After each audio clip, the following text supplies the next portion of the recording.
여러분 안녕하십니까. 한 주일 동안 김용남 전 의원을 못 보니까 야, 왜 인터뷰 없느냐 이런 분도 계시더라고요. 그래서 오늘 다시 찾아왔습니다. 주말 여러분들을 뜨겁게 달궈주는 제대로 된 논쟁 고수의 전략 시간입니다. 김용남 전 의원 오셨습니다. 어서 오십시오. 네, 안녕하세요. 네. 아니 소문 듣자 하니 민정수석으로 지금 김용남 의원이 계속 거론되고 있다라는데 사실입니까 아닙니까? 앞으로 다시는 휴가를 안 가겠습니다. 그렇습니까?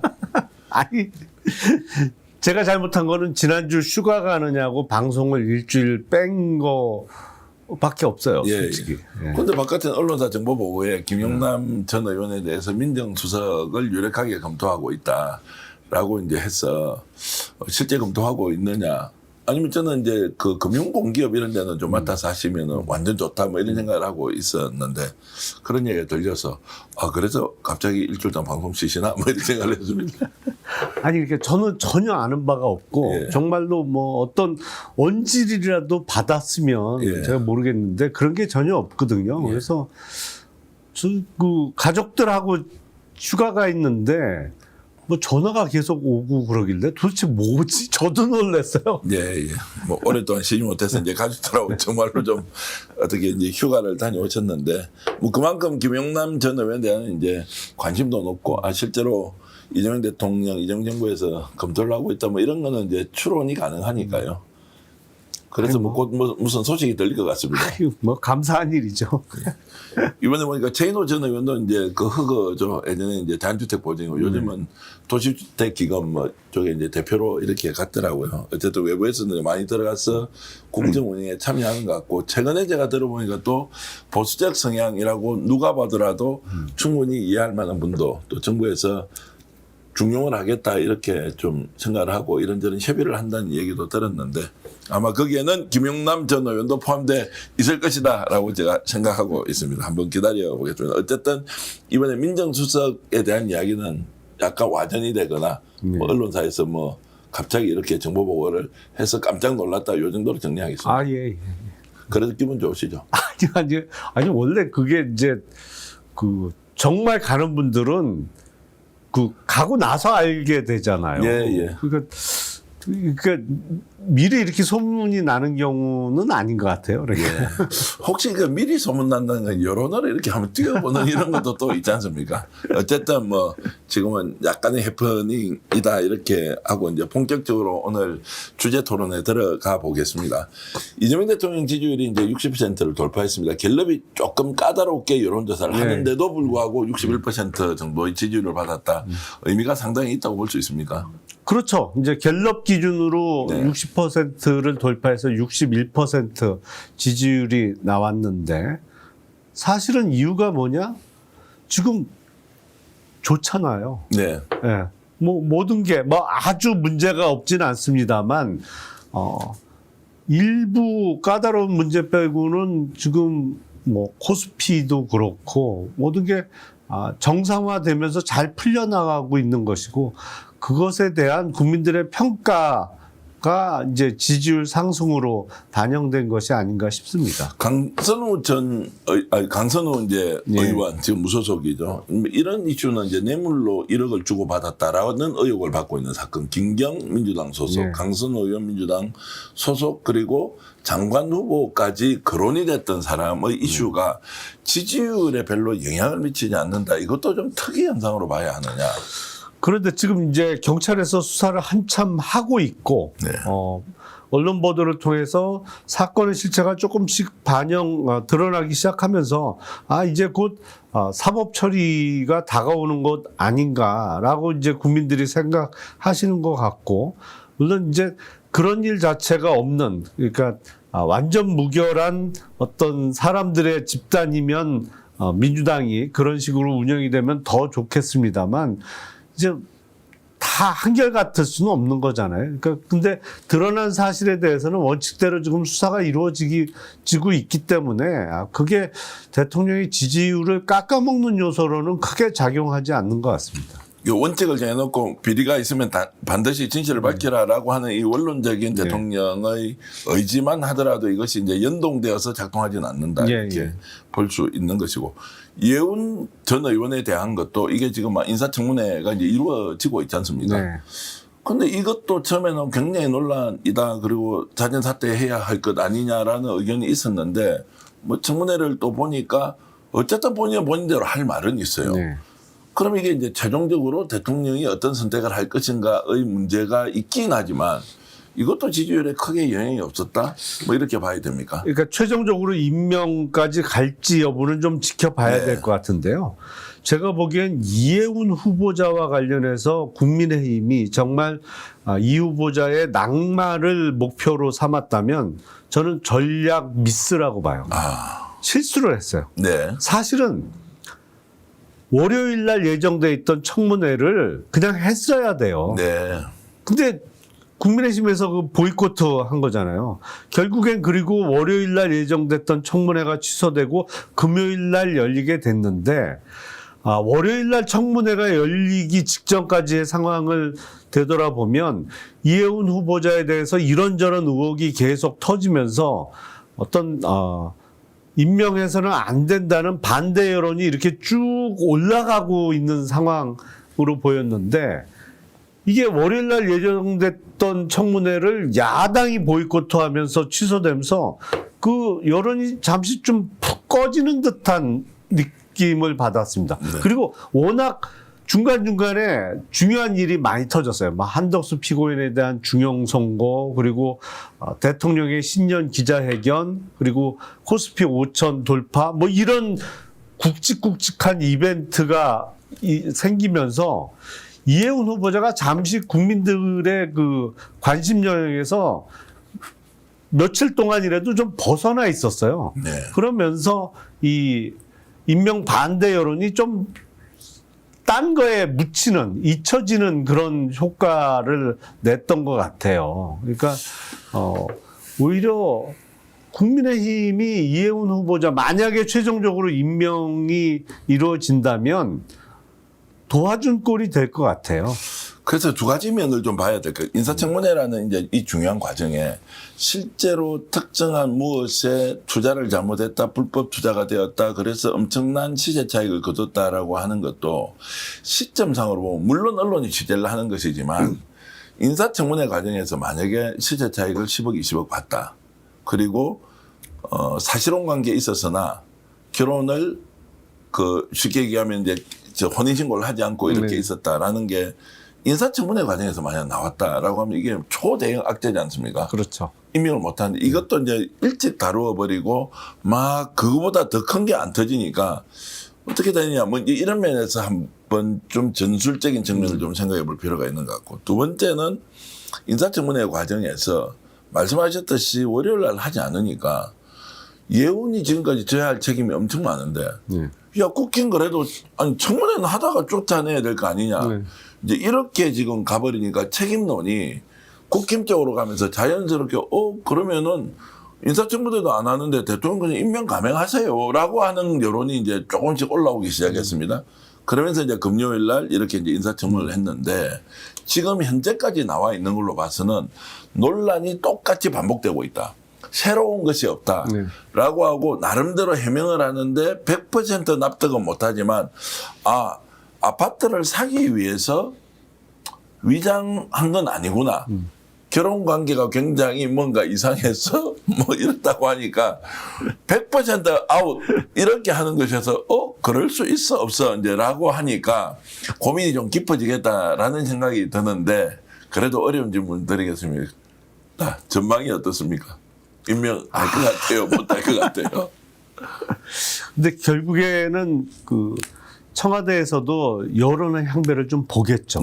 그러니까 청문회 끝난 이후에 그 여론의 동향이 그 반대 여론이 더 높아지는지 아니면 그게 수그러드는지를 보고 결정을 할 것 같은데 이미 뭐 이런저런 의혹은 제기가 됐습니다만 청문회를 통해서 이른바 결정적 한 방이 없었다는 점에서는 임명을 지명 철회 쪽으로 완전히 굳어지기는 또 어려운 상황 아닌가? 뭐 근데 결국엔 이번 주말을 넘겨가면서 여론이 중요하겠죠. 그래서 월요일, 화요일 정도까지는 지켜보고 어떻게 할 건지 그러면 이제 청문회를 했기 때문에 인사청문 보고서를 송부를 할 거냐 말 거냐 또 국힘과 민주당이 합의할 거냐 말 거냐 이런 것들 좀 볼 텐데 그래서 이번에 장동혁 단식이 끝이 났지 않습니까? 갑자기 박근혜 전 대통령이 등장했어요. 야, 이건 뭐냐. 그러면서 전체적으로 한덕수에 대한 23년 중형 선고도 있었는데 야 이거 이해군 굳이 임명까지 안 하면서 통합 행보를 대통령이 하는데 이거 그냥 우리가 약간 걸림돌이 돼서 되겠냐 뭐 이런 또 여론도 생각보다 좀 강하게 일단 존재하더라고요. 대통령이 했으니까 일단 믿고 맡겨보자라는 일종의 동정론 같은 것도 이해운 전 의원에 대한 동정론이라기보다는 대통령에 대한 그래도 우리가 신임 신뢰를 표시해야 되는 거 아니냐라고 하는 이제 이런 흐름에 대해서는 솔직히 어떻습니까? 원칙에는 맞지 않다. 그건 뭐 다 동의. 그러나 현실적으로 이렇게 좀 대통령을 좀 인정하고 밀어주고 신뢰해 봅시다라고 하는 이런 분위기는 어떻게 보십니까? 저는 사실은 지난 월요일 날 있었어야 될 청문회가 취소가 되면서 그 이후에 대통령 신년 기자회견에서 이 질문이 나왔잖아요. 근데 대통령께서 정말 솔직하게 답변을 하셨어요. 문제가 있어 보인다. 근데 청문회까지는 봐야 되는 게 그 공정한 거 아니냐. 아직 결정 안 했다. 그러면서 그 장면을 보면서 저는 임명 가능성이 더 열리겠는데? 그런 생각이 들었어요. 그러니까 저도 이제 그 장면을 보면 대통령의 저런 솔직한 이제 답변이 아유, 그래도 저런 걸 모르고 임명하지 않았을 텐데 여러분들이 원하면 내가 한번 임명해보고 여러분들이 아니라고 하면 제가 처리하겠습니다라고 하는 이 말은 결국 메시지로서 지지자들한테 어떻게 오느냐. 아이고, 그래도 대통령이 저런 생각하는데 우리 그냥 이번에 한번 넘어가보고 이해운 전 의원 실력으로 우리가 판단합시다라는 쪽으로 실제 많이 생기는 것 같아요. 그렇죠. 그런 여론이 조금 더 올라가죠. 자, 그래서 지금 김영남 의원께서 대통령이라면 이재명 대통령이라면 어떻게 하시겠습니까? 아이고, 그거는 어려운 문제인데. 글쎄, 저는 그런 측면은 분명히 있는 것 같아요. 그러니까 이해운 후보자가 임명이 되면 그 다음부터 대통령이 쓸 수 있는 인재풀은 어마어마하게 넓어질 거라고 생각해요.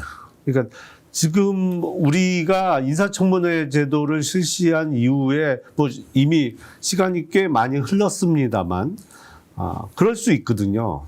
정말로 진영이 다른 쪽에 있는 어떤 인사를 상대로 입각이나 아니면 어떤 고위직 제의를 했을 때 그 사람 입장에서는 이러다가 뭐 조금 문제 생기고 시끄러워지면 임명 철회하면 나는 망신만 당하고 임명도 못 해보고 그래서 안 하겠다. 뭐 이런 실제로 현실적인 이유에서 고사하는 케이스도 많다고 전 들었습니다. 근데 이해운 후보자가 임명이 되면 그런 이유로 과거 같으면 고사했을 분들이 저기도 임명되는데 뭐 나는 그 정도는 아니잖아. 그리고 좀 이런저런 의혹이 제기되고 시끄러워도 임명권자가 끝까지 지켜준다 그러면 믿고 한번 가보자. 이런 분들이 분명히 늘어날 거예요. 그럼 대통령이 활용할 수 있는 인재풀이 엄청 넓어지는 거죠. 그래서 저는 이제 이렇게 생각을 해봤습니다. 이해운 의원 스스로 내가 공직으로 적격이 아니다라고 자진 사퇴를 해버리는 그 의지가 강하다라고 했을 경우에 대통령 임명이 어려울 것 같고. 그렇죠. 당사자는 의지를 불태우고 있다. 여론은 비등비등하다. 근데 6은 반대, 4 정도는 그래도 대통령이 양해하자라는 분위기라면 대통령 임명할 것 같다는 생각도 들어서 물론 이제 전제 조건이 있습니다. 여론의 주의를 민심을 정확하게 살펴보고 정무적 판단 결단을 내릴 거라고 보는데요. 그런 면에서 이제 지금 죽다가 이해운 의원은 점점점 살아나가고 있다 뭐 이런 생각이 좀 들어요. 처음에는 완전히 죽는 것 같더라고요. 이해운 후보자의 의지는 막 불타는 것 같지 않나요? 절대로 놓지 않을 것 같아요. 여러분들은 어떻게 생각하십니까? 그렇기 때문에 왜냐하면 여기서 돌아가면 실제로 이제 정서적으로 심리적으로는 패가망신이지 않습니까? 그러니까 이제 돌아가기도 어려운 거죠. 그렇죠. 예. 그래서 실력으로 오로지 국민들한테 검증받겠습니다라고 갈 수밖에 없는 상황을 고려했을 때 참 정치라는 것이 정말로 살아 움직이는 생물과 같은 것이다 이런 생각 많이 하고 있습니다. 예. 그러면 임명 대통령 고려하고 있다라는 그 의지를 좀 읽었다고 보고요. 대통령이 특히 이제 거침없는 기자회견 하는 걸 보면서 와, 역대 대통령과 완전히 다르다 이 생각을 들어서 이게 이제 일종의 트렌드가 대한민국 되느냐? 대통령이랑 국민들 만나서 구체적인 질문까지 적석해서 대답해야 한다. 뭐 이런 부분에서 대통령 이번에 신년 기자회견은 어떻게 총평하십니까? 일단 좀처럼 보기 어려운 기자회견이었죠. 예. 일단 시간이 3시간이었어요. 그 즉석에서 질문을 받고 답변하는 대통령 기자회견 시간을 3시간을 채운다는 건 쉽지 않은 일인데, 질문도 다양하게 들어왔고, 사실 개 중에는 약간 의도를 갖고, 질문한 것도 있다고 봅니다. 근데, 막힘없이 답변을 하면서, 확인되는 것은, 국정 파악은 끝났구나. 네. 국정 파악 능력은 정말 뛰어난 거는 뭐 인정을 할 수밖에 없는 상황이고, 답변 내용에 있어서도 상당 부분은 공감할 수 있는 답변이었어요. 네. 뭐 다양한 질문이 나왔습니다만 뭐랄까요? 이게 답변하는 스타일로는 이재명 대통령하고 노무현 대통령하고 가장 비슷한 것 같아요. 거기다 좀 못하면 훨씬 더 구체적인 거. 예. 구체적인 사례. 구체적인 사례에 또 어떻게 풀어가야 될지에 대해서 누군가에 맡기는 것보다 이미 논의했던 내용을 그대로 국민들한테 알리고 내가 못 푸는 건 솔직히 이거 잘 모르겠는데 어떻게 하면 좋겠습니까? 라고 오히려 반어법으로 질문하는 것이 결과적으로 그 문제는 이렇구나라는 또 국민에 대한 이해도 이런 것도 한층 높여주는 방식 이런 것들이 참 이재명 대통령답다는 생각 많이 들었어요. 그리고 이제 질문 중에 그 좀 논란이 있었던 부분이 왜 북한과의 네. 대북 관계에 대한 질문과 관련해서 뭐 저자세 아니냐 뭐 이런 질문에 대해서 그 이재명 대통령이 그럼 뭐 고자세로 해갖고 뭐 한판 뜰까요? 네. 그랬나? 뭐 그랬잖아요. 그래서 일부에서는 대통령의 언어로서 부적절하다 뭐 이런 지적도 나옵니다만 저는 최근에 보니까 그 리더십과 관련한 책에 그런 내용이 있더라고요. 어떤 리더, 옛날에는 대통령, 뭐 리더 이런 사람들이 항상 모범을 보이고 좀 말도 상당히 골라가면서 하고 뭐 이렇게 해야 되는 거로 생각을 했는데 그 책의 내용은 그런 게 아니에요. 리더가 오히려 대중을 따라가야 된다는 거예요. 네.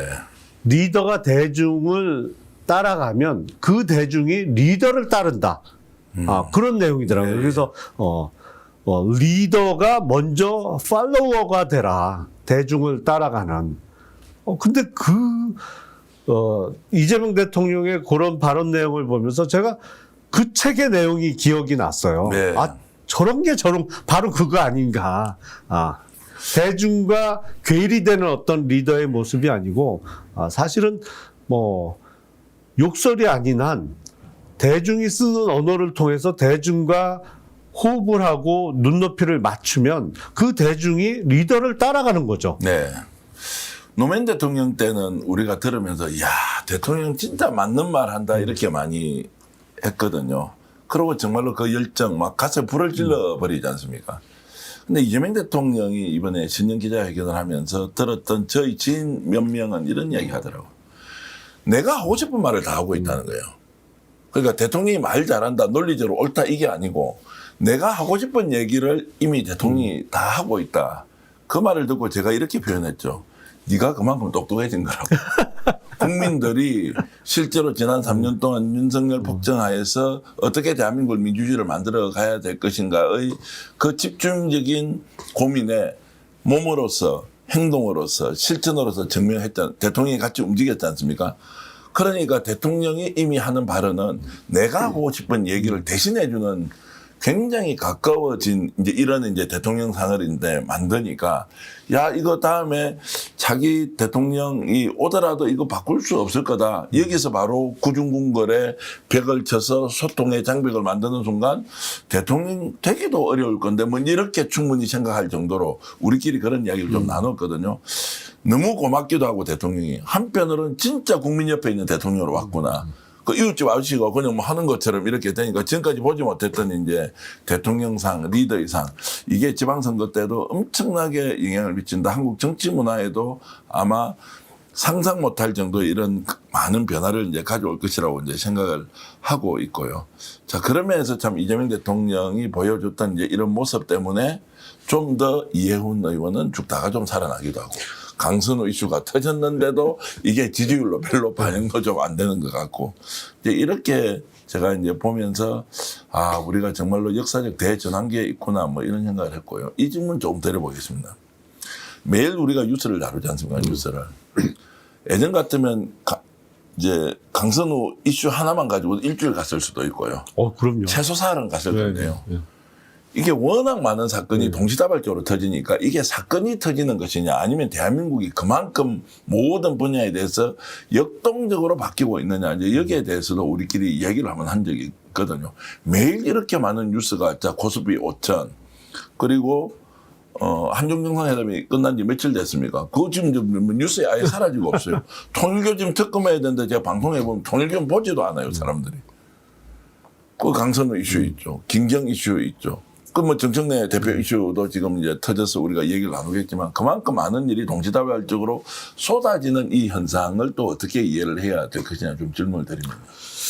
일단 뭐 격변기라고 표현할 정도로 여러 가지 변화가 생기고 있는데 정치권과 관련해서는 사실은 거기는 어떤 발전이라는 개념, 발달이라는 개념을 사용하기는 쉽지 않아 보여. 그냥 움직이는 거지. 네. 그쪽은. 근데 정치를 제외한 뭐 경제나 특히 자본시장과 관련해서는 이거는 격상되고 있거든요. 정말로. 네. 그건 옳은 방향으로 막 움직여 상승하고 있는 것이기 때문에 여러 가지 변화가 우리 사회 다방면에서 일어나고 있는 거죠. 그러다 보니까 옛날 같으면 진짜 발칵 뒤집어질 만한 이슈가 오래 못 가요. 요새는 진짜로 말씀하신 대로 다른 일에 다 묻혀버려요. 계속 터지죠. 네. 그 터진다는 건 나쁜 의미가 아니라 네. 그만큼 우리가 그 아젠다를 소화할 수 있는 역량이 더 커진 거 아니냐 우리나라가. 웬만한 이슈도 하루 이틀 안 간다. 그만큼 급속도로 정말로 대전환이라는 단어를 대통령이 썼지만 대도약, 대전환기에 일어나는 일 그리고 이것이 부정적인 의미도 담고 있지만 빨리 소비를 하면서 바로 처리가 돼버리는 거 있지 않습니까? 질질 끌려가지 않는 겁니다. 이런 것들을 보면 대한민국이 엄청난 역사적 좀 이런 이제 발전기에 접어든 거 아니냐 이제 이런 생각이 들었어요. 그래서 이제 대통령이 얘기했던 대전환, 대도약 이런 말은 의미가 뭐냐. 단도직입적으로 이렇게 질문 드려보겠습니다. 제가 이재명 대통령을 너무나도 존경하는 쪽에 있는 일개 국민으로서, 일개 시민으로서 질문 드리면 역대 대통령 중에서 가장 낫다라고 하는 이제 능력치에 대한 비교로 이재명 대통령을 설명해야 하느냐 아니면 진짜 그라운드가 다른 거예요. 차원이 다른 대통령이 탄생했느냐 이 부분에 대해서 솔직히 어떻게 생각하십니까? 아니 뭐 대통령도 훌륭하신 분도 있고 좀 뭐 지금 구속돼서 재판받고 있는 케이스도 있고 천차만별인데 어떤 개인적인 능력에 있어서 뭐 스마트하냐 뭐 좀 덜 스마트하냐 이거를 논할 거는 아닌 것 같아요. 예. 그러니까 뭐 이재명 대통령이 사실은 불우한 그 어린 시절을 보내고 근데 사법시험 붙은 거 보면 전형적인 그 소년급제예요. 예. 예. 대학생 때 사법고시 그러니까요. 그렇게 예. 어려운 사법고시 예. 했으니까요. 그거 대단한 거죠. 예. 근데 그거로 평가할 수준은 아닌 것 같아요. 예. 그러니까 그걸 뛰어넘어서 지금 뭐랄까요? 과거의 대통령 중에는 이른바 연정 제안을 한 경우도 있지 않았습니까? 물론 그게 이루어지지는 예, 않았습니다만. 근데 어떤 그때의 연정이라는 차원과는 다른 측면에서 지금 사실상 연정이 이루어지고 있는 거잖아요. 예. 뭐 물론 논란은 많습니다만 이혜훈 후보자의 지명도 그렇고 지금 벌써 입각해서 일을 하고 있는 장관 중에도 지금 보훈처 장관도 그러시고 사실은 진영을 뛰어넘는 그 인사들이 이재명 정부에서 일을 하고 있는 거잖아요. 그러니까 그런 면에서는 과거 대통령하고 많이 다른 네. 점이 있는 거죠, 분명히.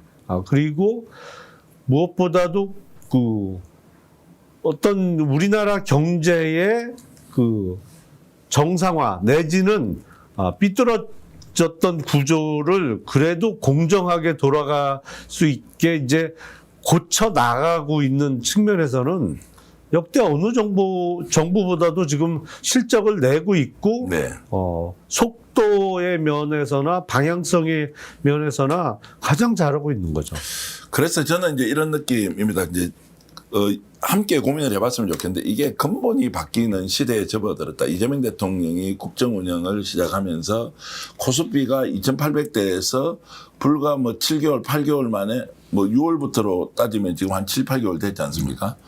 근데 이게 5천을 넘어섰다라고 하는 것을 어떤 조직에 가더라도 어떤 이제 구조 위에서도 10%, 20%는 개선이나 계획을 통해서 가능한데 2배를 넘어선다, 100% 이상의 신장을 한다거나 이런 것은 이제 근본적인 틀이 바뀌는 신호로 읽어야 된다고. 제가 예전에 혁신의 중요한 사례를 연구하는 이제 기업체 CEO가 쓴 책을 보니까 10%, 20% 바꾸는 것으로는 죽어도 100%, 200%를 바꾸자고 했을 때는 그래도 50% 이상은 신장을 하더라.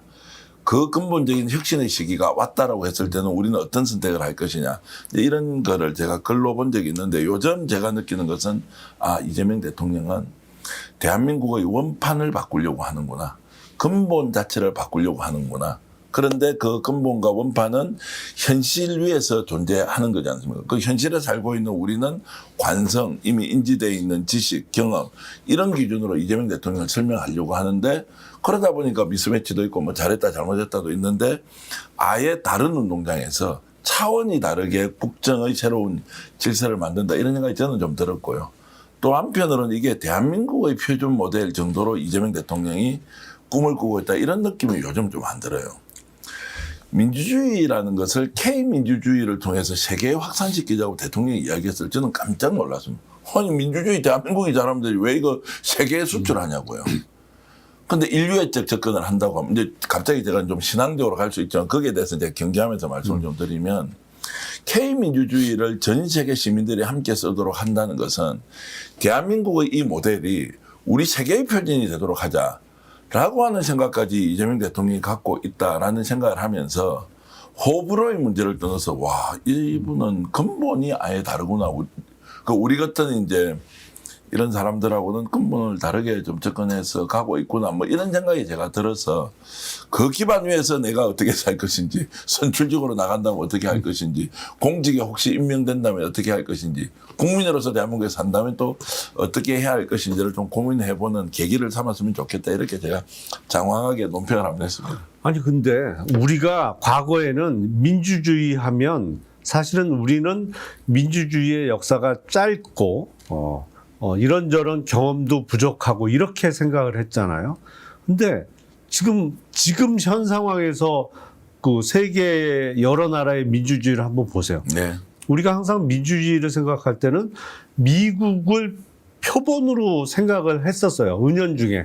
물론 이제 대통령제를 하나 하고 있는 나라는 공통점도 있고 뭐 민주주의 하는 나라는 많다고는 합니다만 대부분의 유럽이나 다른 나라들은 의원내각제 하는 나라가 많잖아요. 근데 미국은 뭐 250년 됐고 이미 그래서 왕이라는 제도를 아예 처음부터 시작 안 하고 뽑히는 선출직의 대통령이라는 제도를 운영하면서 지금 건국 250년을 맞고 있으니까 항상 미국을 가장 우리가 따라야 될 민주주의의 표변, 뭐 상권 분립이 철저한 나라 이렇게 생각을 했는데 지금 돌아가는 거 보면 과연 미국의 정치 내지는 미국의 민주주의가 우리가 따라가야 될 표본이냐?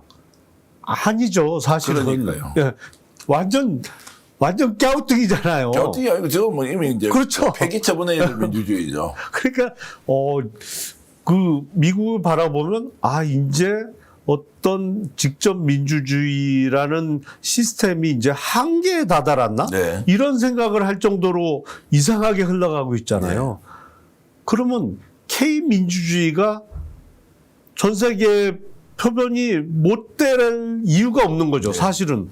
지금 유럽의 많은 나라들도 한쪽에 완전히 치우치는 극단주의 그 정치 세력이 부상하고 있는 나라들이 많고, 뭐 세계 1위 국가라는 미국도 과연 우리가 생각했던 민주주의가 맞냐, 저 모습이.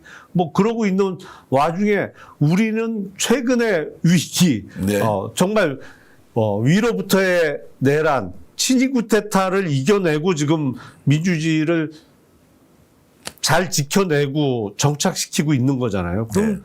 말씀하신 대로 K 민주주의가 세계의 표본이 될 수 있는 거죠. 그래서 이제 대통령이 그런 뜻을 가지고 있는 걸 우리가 잘 보자는 것이고, 뭐 짧게 말씀드리면 북유럽 민주주의 같은 거는 이제 이상향으로 우리가 많이 이렇게 좀 선망을 했지 않습니까? 거기도 이제 사회적 역동성은 굉장히 떨어지고요. 노동 생산성도 떨어지고 국가의 역량도 이미 갖춰놓은 것 갖고 나눠 먹는 이런 것들을 민주주의 표본처럼 생각했던 것을 다시 한 번 더 생각해 볼 수 있는 계기면 좋겠고, 주제를 좀 넘겨야 되겠습니다. 이제 민감한 부분으로 가보겠습니다. 정청래 대표가 이제 조국혁신당 통합제안을 이제 하고 지금 뭐 보통씩 끌어온 게 아닙니다. 빨리 그냥 진화되지 않고 이런 것인데 어떻게 될 것 같습니까? 이게 순항할 것 같습니까? 아니면 좀 걱정이 좀 많이 됩니까? 저는 솔직히 말씀드리면 걱정을 좀 많이 하는 편입니다. 네. 그러니까 목요일 날 오전 10시에 긴급 기자회견을 통해서 합당 제안을 한 거잖아요. 저도 이제 다른 곳에서 생방송을 하고 있었는데 깜짝 놀랐고, 많은 분들이 깜짝 놀랐는데, 이제 절차상의 문제가 좀 있는 것이고, 그리고 시기적으로 이번 지방선거를 양당이 합당해서 같이 당을 합친 다음에 후보 선출 과정을 끝내서 지방선거를 치르는 게 스케줄상 가능하냐, 이런 의문이 좀 들거든요. 네. 왜냐하면 지금 민주당 같은 경우에는 2월 3일부터 예비후보 등록이 시작되는데, 그 예비후보 등록 전에 일단 당에서 검증을 좀 받아야 되거든요. 이제 정과나 뭐 이런 여러 가지 이제 공식적으로 확인되는 내용에 있어서 문제 있는 후보가 민주당의 예비 후보로 등록하고 활동하는 것을 막기 위해서 검증 기간인데, 이게 만약에 합당이 본격적으로 추진된다 그러면 지금 합당 이후에 후보 선출을 해야 될 거잖아요. 네. 그래서 스케줄상 과연 가능한가라는 의문이 좀 드는 것이고, 그리고 합당하는 게 실질적으로 더 이익이 돼야 되잖아요. 근데 네. 지금 조국 혁신당의 존재는 혁신당이 존재함으로 인해서 민주당이 여당으로서 플러스 되는 효과가 분명히 있거든요. 그 정책 공조를 할 때도 민주당만 주장하는 게 아니고 민주당의 주장에 대해서 혁신당이 같이 해주면서 이렇게 세가 더 커지는 측면도 있고, 그리고 정치는 결국엔 세 대결인데, 네. 어떤 정치의 이념적인 스펙트럼을 놓고 볼 때 그 조국 혁신당이 보다 좀 뭐랄까요, 이슈별로 조금 차이는 있겠습니다만 보다 강경하고 보다 뭐랄까 분배나 뭐 이런 쪽에 좀 치우친 이제 선명한 정책 이런 그렇죠. 것들, 예. 뭐 토지 예. 뭐 공개념이라든지 공개념 예. 뭐 이런 것도 주장하니까, 그러니까 뭐 이걸 정치적인 이념의 스펙트럼을 좌와 우로 나눈다고 하면 혁신당이 왼쪽을 단단히 지켜준단 말이죠. 예. 그러면 그거보다는 민주당이 보다 오른쪽에 와 있으면서 여기 중도 내지는 우측까지 이렇게 예, 예. 많은 포션을 점유하고 있는 이런 지금 양상인데, 그리고 점점 국민의힘이나 이런 당은 저 오른쪽 끝으로 밀려나가고 있는 형국인데, 혁신당과 민주당이 합당을 해서 하나의 몸으로 합쳐질 때 혁신당과 민주당이 지금 점유하고 있던 포션이 적어도 유지되거나 더 늘어나야 될 텐데, 예, 예. 혁신당의 색깔이 입혀지면서 민주당이 좀 더 지금보다 많이 오른쪽으로 이렇게 영토를 넓혀왔던 것이 조금 줄어드는 거 아니냐. 예, 예. 가운데로 조금 축소될 가능성, 이런 것도 염두에 두고 합당 작업을 해야겠죠. 이제 이익보다 손해가 날 이제 우려가 있는데 왜 그러면 이렇게 이제 서둘러서 했느냐라는 것, 절차적인 문제도 이제 지적하는데, 이것도 간단하게 질문을 드려보겠습니다. 자, 그러면 결과적으로 우리는 원팀이었으니까 한 몸이 되자라고 하는 당위와, 네. 절차적으로는 그래도 민주적 방식으로 일단 당 최고위원들한테 이야기를, 지도부에서는 비공개로 논의를 좀 충분히 하는 일종의 숙려기간, 수기 과정이 있어야 한다라는 이 두 가지를 놓고 봤을 때, 결과적으로 좋으니까 과정 이거 좀 무시했다더라도 양해해주면 되는 거 아니냐라고 하는 부분은 어떻게 지금 생각을 하십니까? 근데 일단 절차가 중요하지 않나요? 근데 절차도 이렇게 얘기합니다. 나는 결단 내렸지만 결국 당원들이 전당원 투표를 통해서 끝낼 거 아니야. 뭐 이제 이렇게 얘기는 하고 있습니다. 근데 이제 합당이라는 정말 정치적으로 큰 이벤트가 있으려면 네. 흔히 언론에서 쓰는 표현대로 군부를 좀 피워야죠. 네. 그래서 저 두 당이 점점 가까워지네, 아니면 합칠 수도 있겠네라는 어느 정도의 예고편 정도는 당원과 국민들께 보여드리고, 네, 예. 그리고 본편에 들어가야지. 네. 예고편도 한 번도 본 적이 없는데 갑자기 상영을 시작해버리면 오히려 합쳤을 때의 결과가 더 좋다면 그 좋은 결과를 정말로 이뤄내기 위한 절차도 치밀하게 좀 계획을 짜야 되는 거 아닌가라는 생각이 듭니다. 저는. 네. 그래서 요게 이제 갈등 내용이 이제 구조화되는 이런 출발 지점에 있다고도 좀 걱정을 하시는 걸로 이해를 하겠습니다. 예. 이제 그러니까 이제 대통령실 청와대에서는 대통령 원래 이제 원론적으로 합당 뭐 원했던 거 아니냐라고 하면서, 일단 하지 마라도 아니지만 일단 뭐 합당을 결정한 것은 당에서 한 것이니까 일단 한 발 물러서서 이렇게 관망하는 태도를 취하고 있습니다. 이거는 어떻게 해석을 하면 되겠습니까? 아니, 그거는 사실은 원론적으로는 그럴 수밖에 없죠. 그 청와대에서 합당 논의에 대해서 개입을 할 수는 없는 예, 거잖아요. 예. 그건 뭐 이른바 당무 개입 논란도 생길 수 있고. 하지만 민주당은 지금 야당이 아니잖아요. 여당이잖아요. 여당은 항상 정부와 또 그 정부의 핵심인 청와대와 공조 체계는 이루어져야죠. 그러니까 어떤 큰 이벤트가 생길 것 같으면 적어도 알려는 줘야죠. 네. 알려주지 않았겠습니까? 그걸 이제 알려주지도 않았을 수 있다라고 보십니까? 아니. 그러니까 물론 합당 논의가 곧 있을 수 있다는 거는 당연히 그 청와대에서도 알고 있었을 텐데, 예를 들어서 지난 목요일 10시 기자회견을 할 거다. 예, 예. 그런 구체적인 시간이나 그 내용까지 알았을까는 잘 모르겠어요. 그것까지 알았다고 하더라도 의중이 어떤지 파악은 해봤을까 해보지 않았을까, 이 부분도 왜냐면 좀 더 우리가 이런 것들은 좀 드러내놓고 토론을 좀 해봐야 되는 거 아닌가 생각하거든요. 대통령실 뭐 청와대는 뭐 여기에 대해서 이래라 저래라 할 수가 없지 않습니까? 네. 그러나 이제 정부적으로 판단을 했을 때 이것이 시점상 맞느냐 뭐 이런 것들을 이제 따졌을 텐데, 약간 이제 진짜 아무 감정 없이 관망하고 있느냐, 아니면 속으로 엄청 속상한데 그냥 뭐 어쩔 수 없지, 뭐 당에서 결정하는 것은 뭐 권한이 있는 당 대표가 했는데 우리가 무슨 말을 하겠느냐, 뭐 이런 것들은 좀 따져봐야 되는 거 아닙니까? 이제 이재명 대통령을 지지하고 민주당에 이제 소속돼 있는 이제 지지자들은 이걸 지금 있는 그대로 말씀드리면 상황 파악을 뭐 눈치 보듯이 할 수밖에 없잖아요. 아니 자, 교감했다. 네. 그러면 그럴 수 있네. 교감이 된 것 같지 않다. 왜 이렇게 해서 따질 것이고. 교감하긴 했는데 확실하게 한 것 같잖아. 않고 어중간하게 한 것 같다. 뭐 이렇게 좀 그 공안여정은 판단할 수밖에 없잖아요. 아니 그러니까 목요일 10시 기자회견이 있고 이제 소위 발칵 뒤집어졌잖아요. 예. 그날 오후에 당대표 비서실장하는 한민수 의원은 이제 만났는데 제가 한민수 의원한테 그걸 물어봤어요. 저는 뭐 청와대 의중이 어떤지는 전혀 모릅니다만 왜 하필 오늘이냐.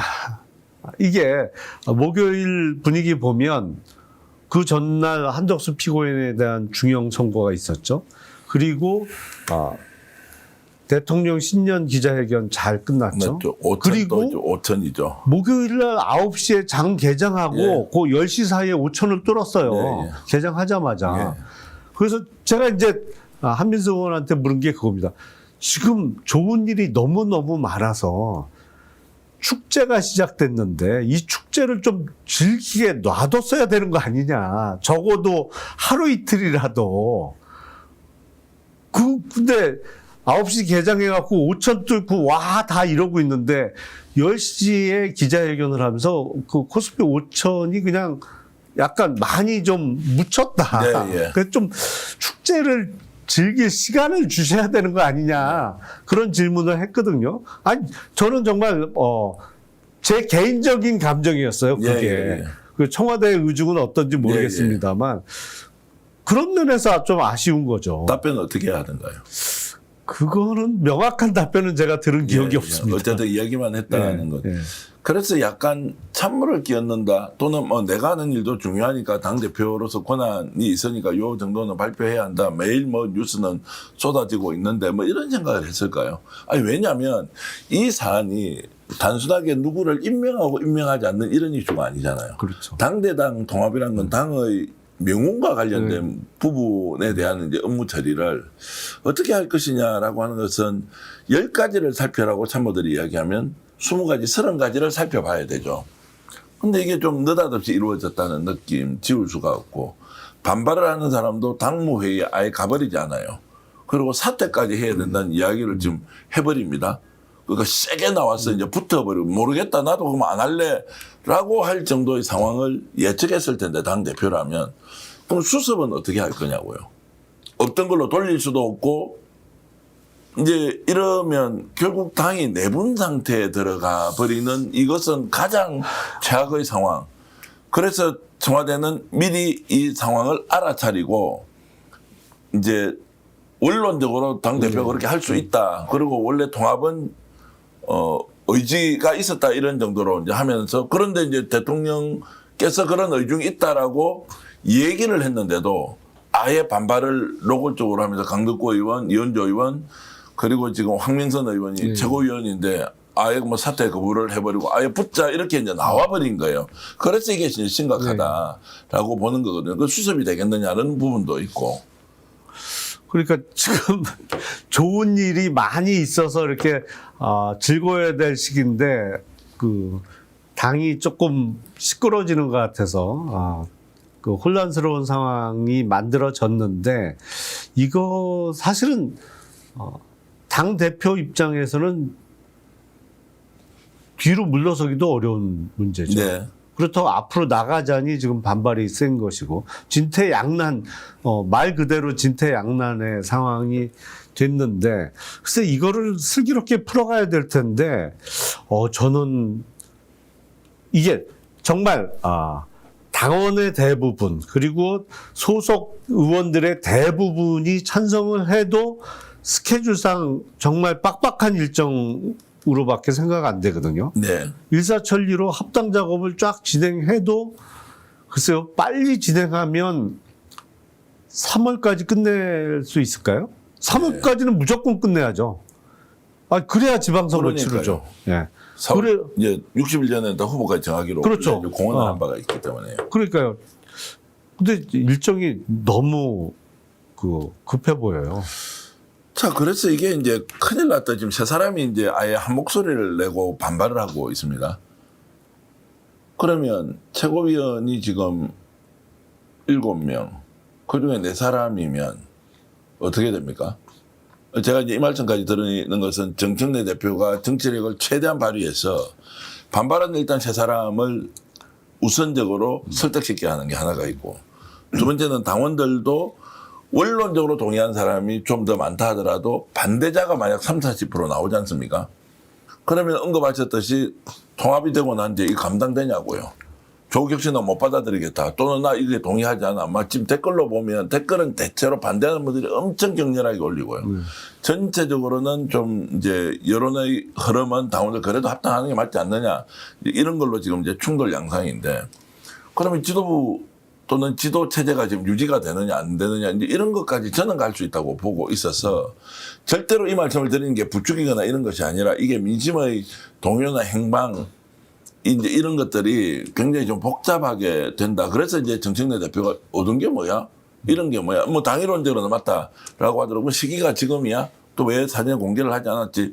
여기에서는 비판을 좀 피해가기는 어려울 것 같거든요. 어떻게 풀어갈까요?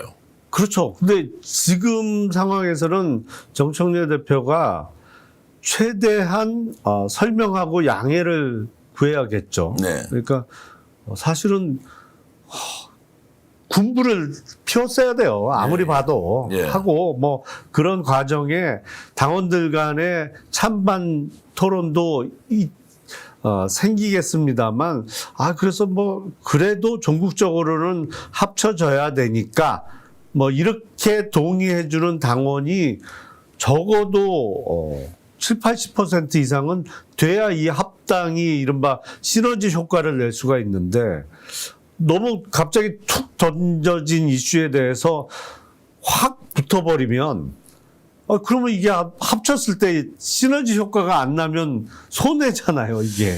그래서 이제 벌써 나오는 이야기가 지방선거가 어떻게 되느냐가 중심이 되어서 국힘을 압도적으로 제압하고 17개 광역단체 중에서 최소 15개 정도는 가져가야 된다. 이런 성적을 얻기 위해서 지금 민주당이 내분이 생겨버렸다. 그러면 이번에 민주당은 지방선거를 준비하는 정당이 아니라 자기 당대표 선거를 준비하는 정당이냐라는 이야기도 지금 나왔어. 참 민감한 문제여서 일일이 좀 드러내놓고 비판하기는 좀 어렵지만 이런 상황까지 딱 현상적으로는 드러나고 있어요. 자기 당대표를 누구 하느냐의 문제가 더 중요한 문제가 되어버렸다. 지방선거 압승이 아니고 뭐 이런 이야기도 이제 들린단 말이죠. 근데 지방선거의 압승을 위한 합당이라고 하면 사실은 양당이 모두 존재하는 체제에서 지방선거를 치른다고 그러면 지방선거를 질 거냐. 다만 조국혁신당이 별도의 정당으로 존재하면 호남에서의 일부 경쟁은 있을 수 있겠죠. 근데 거기서 기초단체장이나 이런 데서 혁신당 출신의 후보가 당선된다고 그러면 그게 민주당의 뼈아픈 패배가 되는 거냐? 네. 그렇게는 생각 안 되는 것 같은데요. 예. 그러니까 경쟁이 치열할 수 있는, 뭐 치열할지 어쩔지 모르겠습니다만 뭐 서울을 비롯한 수도권 또 부울경에서 그런 지역은 얼마든지 선거 연대를 통해서 풀어나갈 수 있는 거잖아요.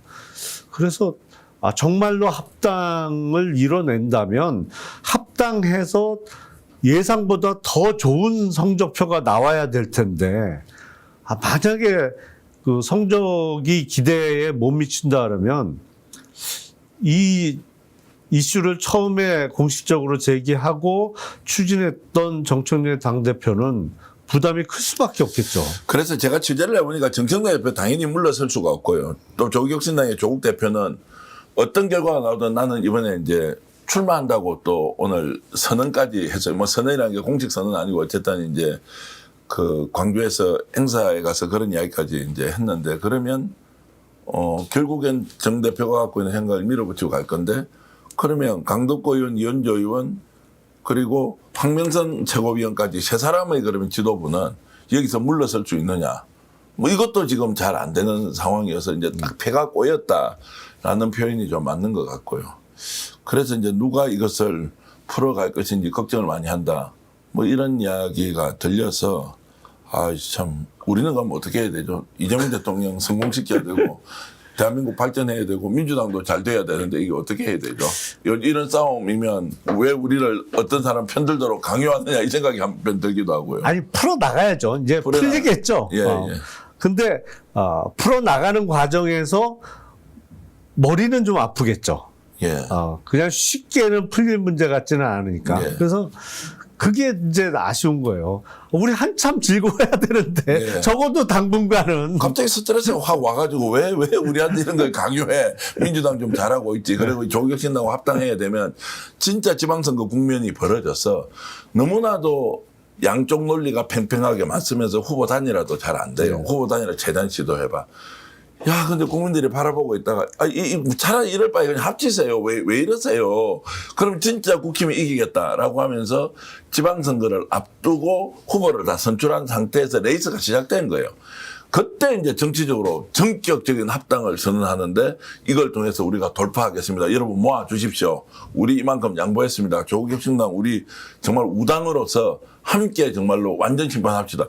이러면 이벤트라도 좀 됐을 것 같아요. 진짜 그게 필요했다면.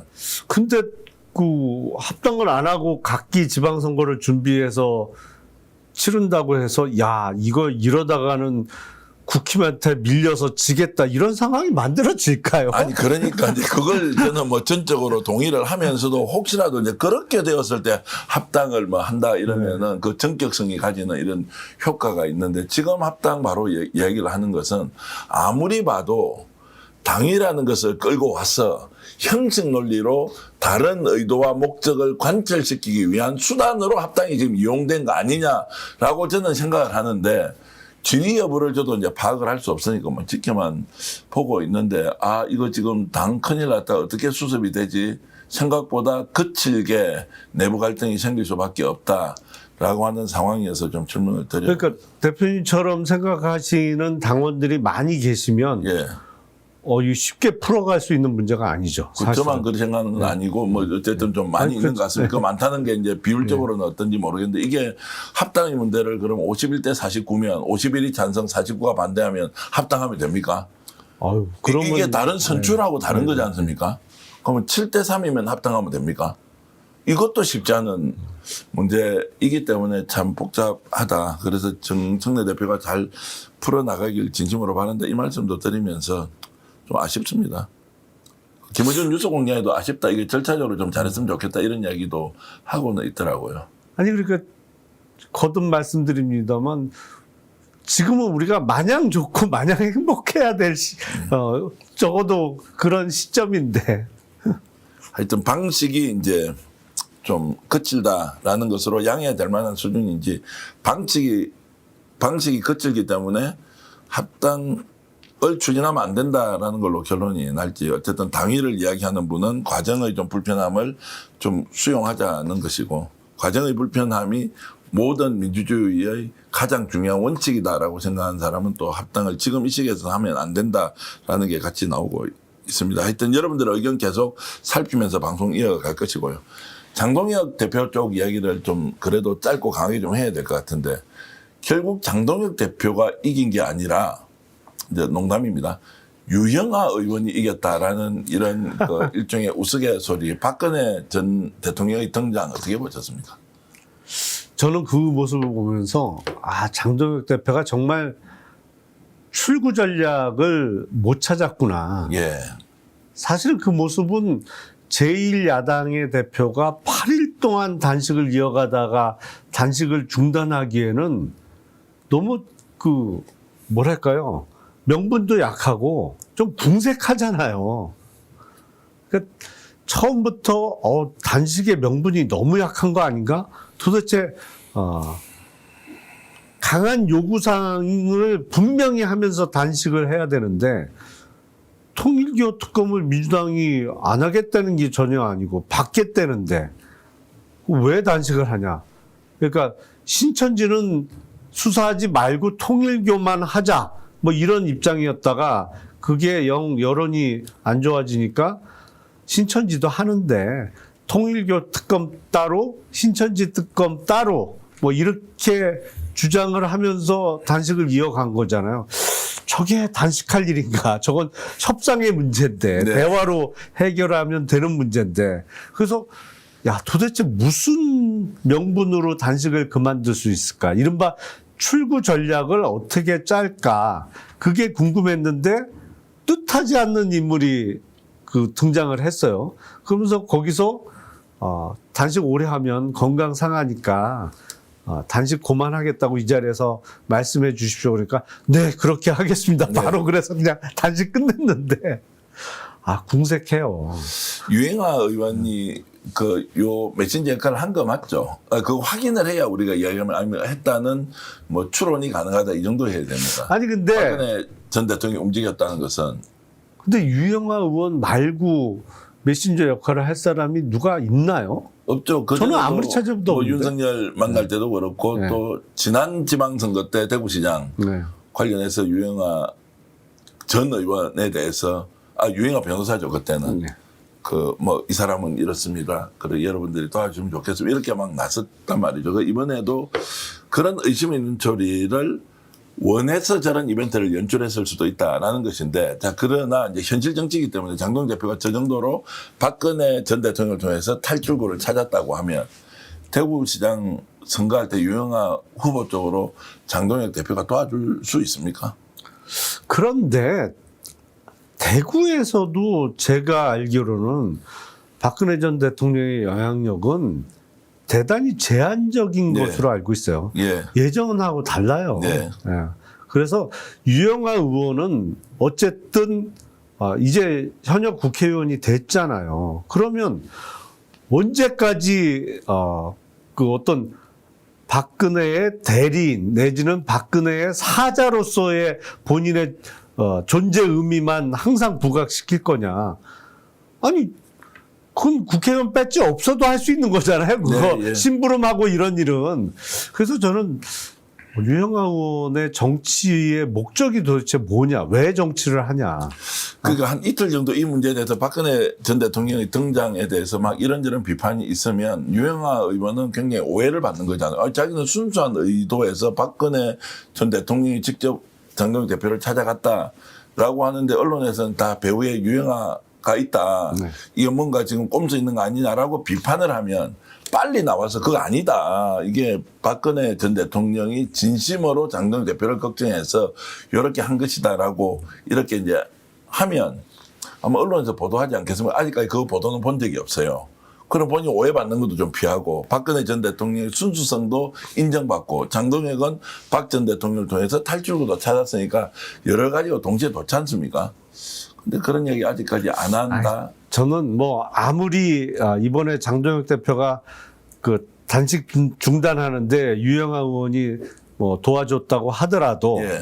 보훈 성격으로 할 수 있는 게 유영하 의원을 대구시장의 단수 후보로 진짜 전략 공천하는 거 외에는 방법이 없는데 네.